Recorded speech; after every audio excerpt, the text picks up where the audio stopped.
The courtroom is already alive, not with shouting, but with a tight, electric hum. A father stands straight, confident, almost relaxed. He speaks quickly, smoothly, like this is routine. Like blame is paperwork. He doesn't defend himself. He redirects it. "It was her car," he says, flicking his eyes sideways. "She was supposed to handle it." The daughter stiffens. She doesn't speak. She doesn't move. Her hands tighten at her sides, knuckles whitening as a quiet wave of whispers ripples through the benches. A cough. A chair shifting. Someone exhales too loudly. The father shrugs, casual, practiced. She's an adult. She made the choice. Every word lands heavier than the last. The judge doesn't interrupt. He doesn't raise his voice. He simply watches, eyes steady, letting the man continue. Letting him build the rope himself. The daughter swallows hard. Her eyes stay forward, fixed on nothing. You can feel the discomfort radiating off her, like heat. This isn't just legal pressure. This is family pressure. And everyone in the room knows it. A murmur grows, then fades into a sharp, uncomfortable silence. "So you're saying," the judge finally says, calm and measured, "this is her responsibility?" "Entirely." "Yes, sir," the father replies without hesitation. "I was just helping." Helping. The word hangs in the air, fragile, unbelievable. A few heads turn toward the daughter. Someone in the gallery shakes their head slowly. A woman whispers, "Wow." The judge leans back, hands folded, expression unreadable. He doesn't challenge the statement. Not yet. He lets it breathe. Lets the weight settle. This isn't a negotiation. It's an exposure. The father keeps talking, confident momentum carrying him forward. He explains timelines, decisions, excuses.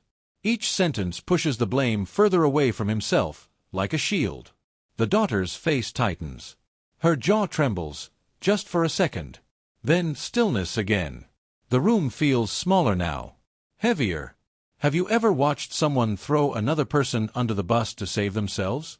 Have you ever been that person standing silently beside them? The judge nods once, slow and deliberate. "All right," he says quietly. That single word cuts the room in half. He looks down at the file. Then back up. His voice stays gentle, but something shifts beneath it. Authority. Gravity. The calm before impact.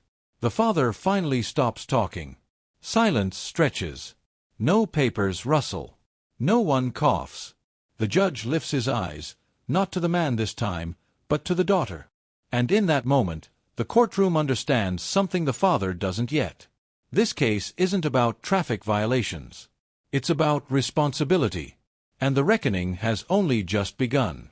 The tension hums louder, pressing against the walls, as if the courtroom itself is holding its breath, waiting to see whether power will protect itself again, or whether truth will finally be allowed to speak out loud now. What would you do in this moment? The judge's eyes stay on her now, steady and patient, like he's giving her permission to breathe.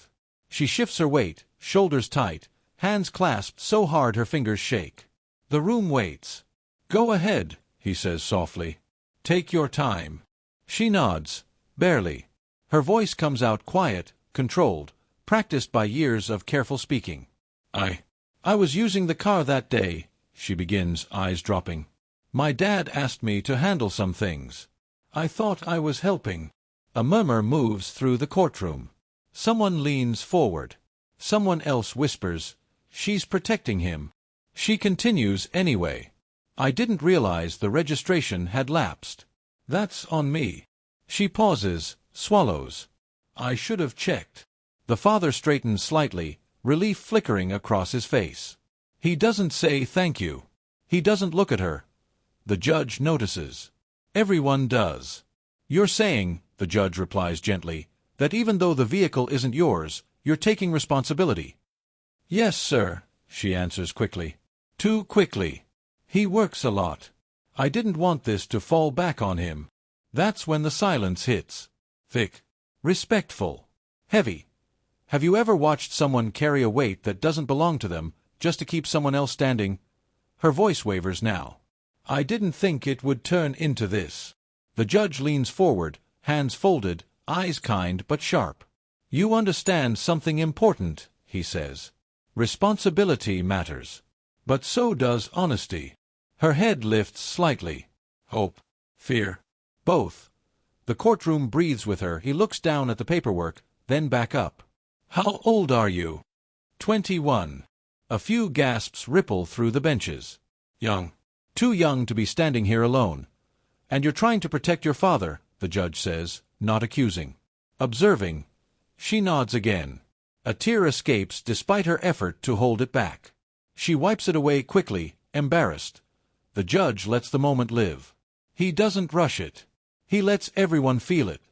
This isn't just about a ticket anymore. It's about loyalty, pressure, love tangled with fear. Should a child ever carry a parent's mistake?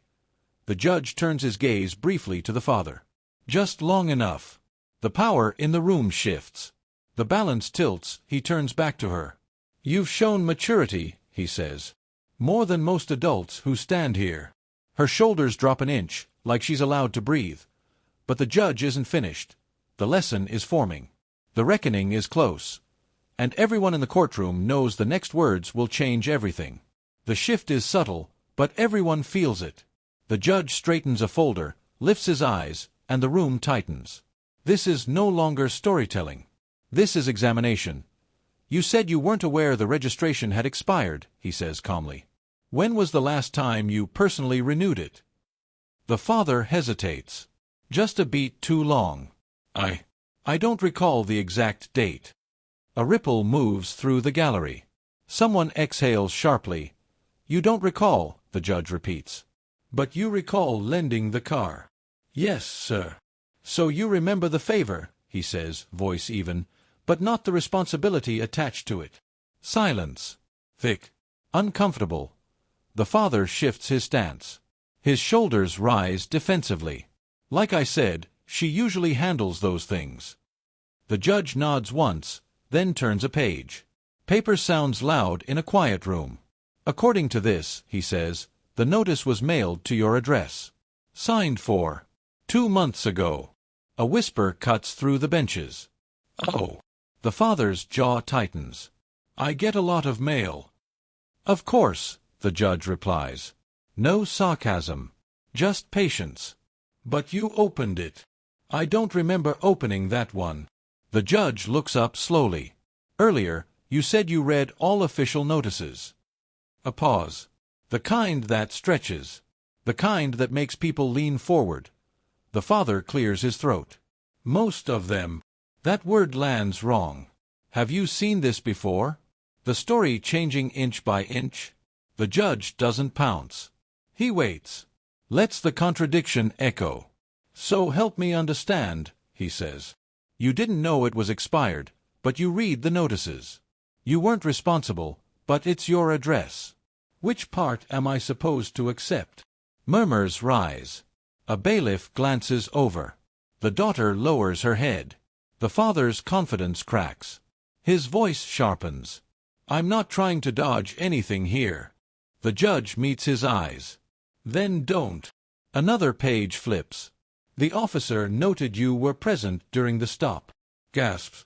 The father stiffens. "I was nearby." "Nearby," the judge repeats. "Close enough to speak to the officer." The room freezes. "You didn't mention that earlier," the judge says softly. The father opens his mouth. Closes it. Swallows. The silence is deafening now. Facts don't shout. They corner. The judge leans back slightly, folding his hands. "Right now," he says, "your story isn't lining up." The weight of it presses down. The collapse hasn't happened yet, but everyone knows it's coming. Somewhere in the back, a spectator whispers, barely audible. The judge lets it pass. He looks from the father to the daughter, then back again. This is the moment before truth speaks. Before consequences choose sides. The room waits, suspended. If you've ever watched authority crumble under simple facts, you know this feeling. Stay right here. Because the next question won't be loud. It won't be dramatic. It will be precise. And it will end everything. No one breathes. No one moves. The pause stretches longer than any shout ever could in this room.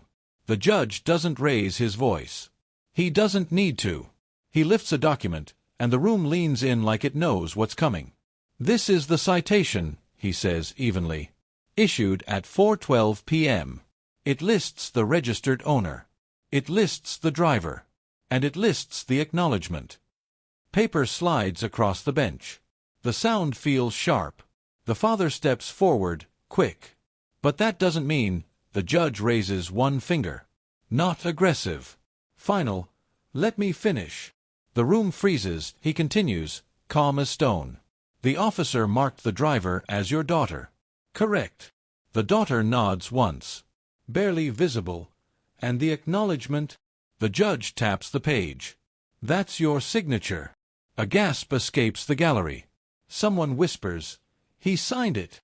The father's face drains. "I was just trying to help her move things along." "But you signed," the judge replies. "You didn't object. You didn't correct the record." Silence crashes down. The judge turns another page. This notice states the registration expired 63 days prior. It was mailed. Received. No dispute. The father opens his mouth, searching.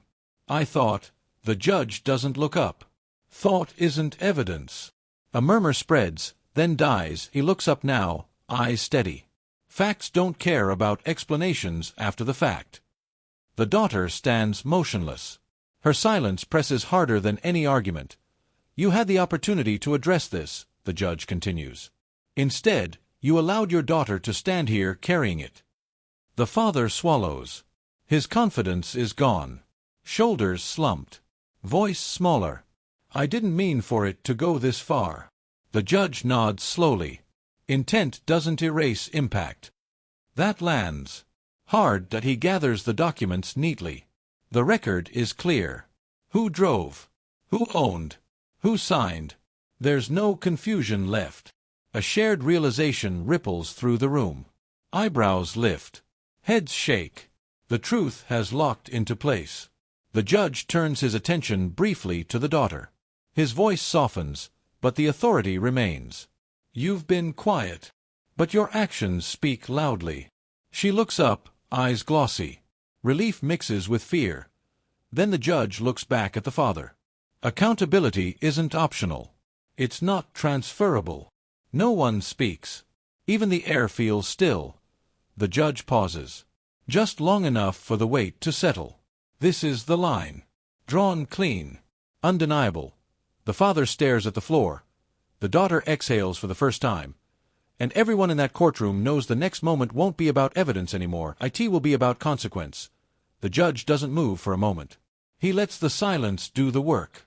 Then he speaks, slower now, deeper, not as a man delivering a ruling, but as someone who has lived long enough to see consequences ripple. "I'm not upset," he says. "I'm concerned." The father looks up, confused. The courtroom leans in. "You came in here focused on a ticket," the judge continues. "A fine. Points. Paperwork." He taps the file once. "But what you're really handling today is a lesson." A murmur rolls through the benches. He turns slightly, not breaking eye contact. "Your daughter stood here and took responsibility.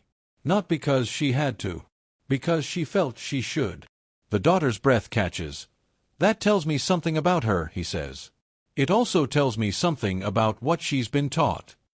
The father swallows. His jaw tightens. Pride drains, replaced by something heavier. "As parents," the judge says calmly, "we don't just raise children with words. We raise them with examples." The room feels suspended. Even the officer by the wall watches closely. "You showed her that when things get uncomfortable," he continues, "blame can be shifted." A whisper breaks. Someone shakes their head. The father shakes his own, quietly. "That wasn't my intention." "I believe you," the judge replies immediately. The words land harder because they're kind. But intention doesn't cancel instruction. The father's shoulders slump. "Every time you step back," the judge says. She steps forward. "And she shouldn't have to." The daughter stares at the floor. A tear drops. No sound. Have you ever realized too late what someone learned from watching you? The judge softens his voice further. This courtroom sees a lot of excuses. What we don't see enough of is ownership. He pauses. Lets it breathe. This isn't about punishment, he says. It's about direction. The father finally looks at his daughter. Really looks. His voice cracks. I should have handled it.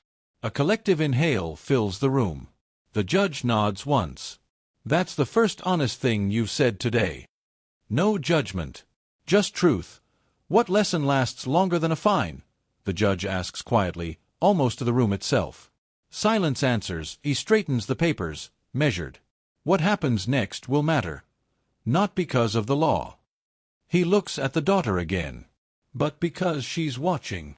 The father nods, eyes wet now. The arrogance is gone. In its place, something human.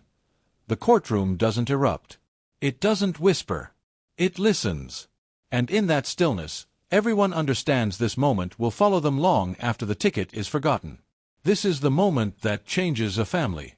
The kind you remember years later, when choices resurface. The judge's wisdom hangs in the air, heavy but steady. No gavel falls. No lecture follows. Just truth, offered without anger. If you've ever stood at a crossroads like this, you know the weight. The room stays quiet, not out of fear, but respect, as consequences prepare to step forward next. It lingers beyond the walls, challenging everyone watching to decide who they will be when accountability finally calls their name aloud again today here. The judge doesn't move for a moment. He lets the silence do the work. Then he speaks, slower now, deeper, not as a man delivering a ruling, but as someone who has lived long enough to see consequences ripple. I'm not upset, he says. I'm concerned. The father looks up, confused. The courtroom leans in. You came in here focused on a ticket, the judge continues. A fine. Points. Paperwork. He taps the file once. But what you're really handling today is a lesson. A murmur rolls through the benches. He turns slightly, not breaking eye contact. Your daughter stood here and took responsibility. Not because she had to. Because she felt she should. The daughter's breath catches. That tells me something about her, he says. It also tells me something about what she's been taught. The father swallows. His jaw tightens. Pride drains, replaced by something heavier. As parents, the judge says calmly, we don't just raise children with words. We raise them with examples. The room feels suspended. Even the officer by the wall watches closely. You showed her that when things get uncomfortable, he continues, blame can be shifted. A whisper breaks. Someone shakes their head. The father shakes his own, quietly. That wasn't my intention. I believe you, the judge replies immediately. The words land harder because they're kind. But intention doesn't cancel instruction. The father's shoulders slump. Every time you step back, the judge says, she steps forward. And she shouldn't have to. The daughter stares at the floor. A tear drops. No sound. Have you ever realized too late what someone learned from watching you? The judge softens his voice further. This courtroom sees a lot of excuses. What we don't see enough of is ownership. He pauses. Lets it breathe. This isn't about punishment, he says. It's about direction. The father finally looks at his daughter. Really looks. His voice cracks. I should have handled it. A collective inhale fills the room. The judge nods once. That's the first honest thing you've said today. No judgment. Just truth. What lesson lasts longer than a fine? The judge asks quietly, almost to the room itself. Silence answers. He straightens the papers, measured. What happens next will matter. Not because of the law. He looks at the daughter again. But because she's watching. The father nods, eyes wet now. The arrogance is gone. In its place, something human. The courtroom doesn't erupt. It doesn't whisper. It listens. And in that stillness, everyone understands this moment will follow them long after the ticket is forgotten. This is the moment that changes a family. The kind you remember years later, when choices resurface. The judge's wisdom hangs in the air, heavy but steady. No gavel falls. No lecture follows. Just truth, offered without anger. If you've ever stood at a crossroads like this, you know the weight. The room stays quiet, not out of fear, but respect, as consequences prepare to step forward next. It lingers beyond the walls, challenging everyone watching to decide who they will be when accountability finally calls their name aloud again today here. The judge sits forward, calm restored, authority unquestioned. The room feels lighter, but the weight hasn't lifted.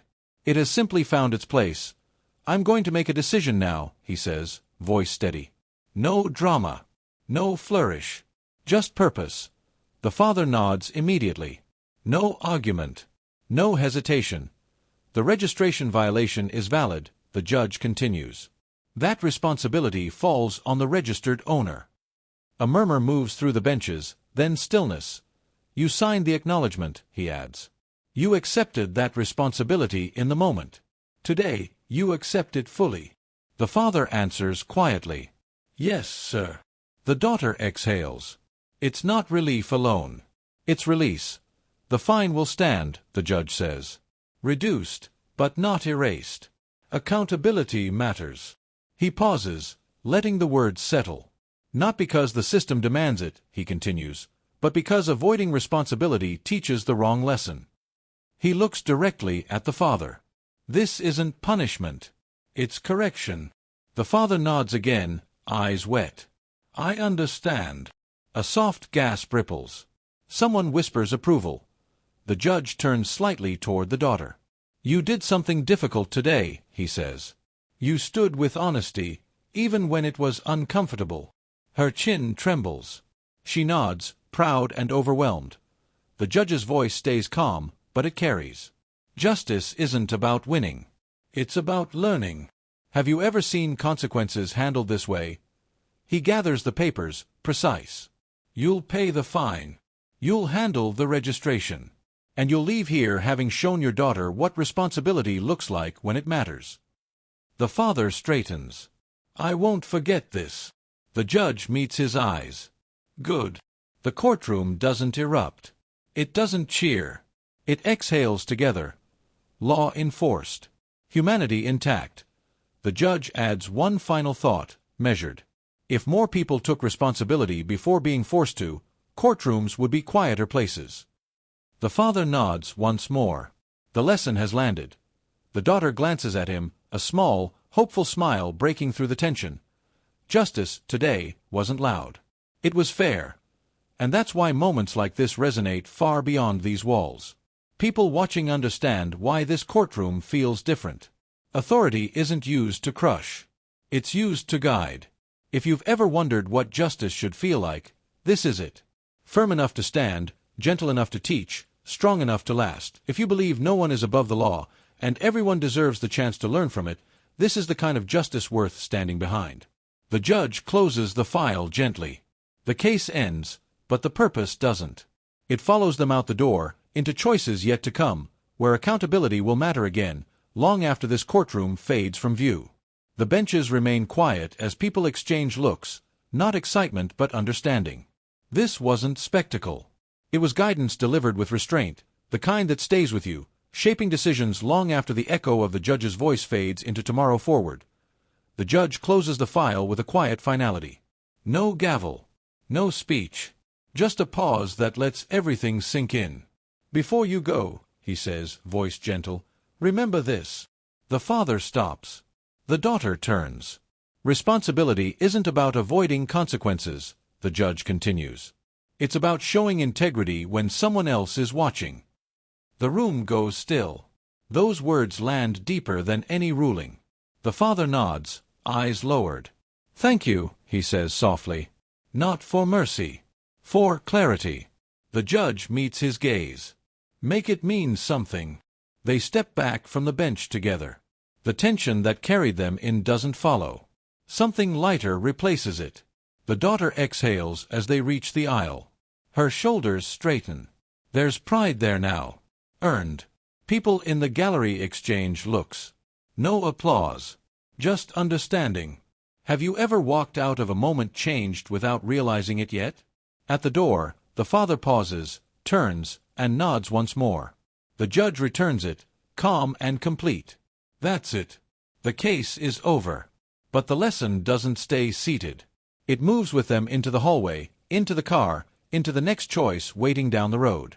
It follows anyone who watched, anyone who's ever tried to pass a burden to someone smaller, quieter, easier. Integrity isn't loud. It's consistent. The daughter steps into the light outside the courtroom doors. She looks ahead, not back. Stronger than when she entered. The father walks beside her, quieter than before, but present. The room behind them fills again with the next case, the next story. Life keeps moving. But this moment lingers. Because justice here wasn't about winning or losing. It was about learning in public, correcting in real time, and leaving better than you arrived. If this made you think of someone, share it with them. Not as judgment. As a reminder. Some lessons don't need to be shouted to be unforgettable. They just need to be seen. And if you felt that quiet weight settle in your chest, you're not alone. These moments spread because they reflect us. They ask who we protect, who we blame, and who we become when no one forces the right choice. Carry that question with you today, and let it guide the next decision you make.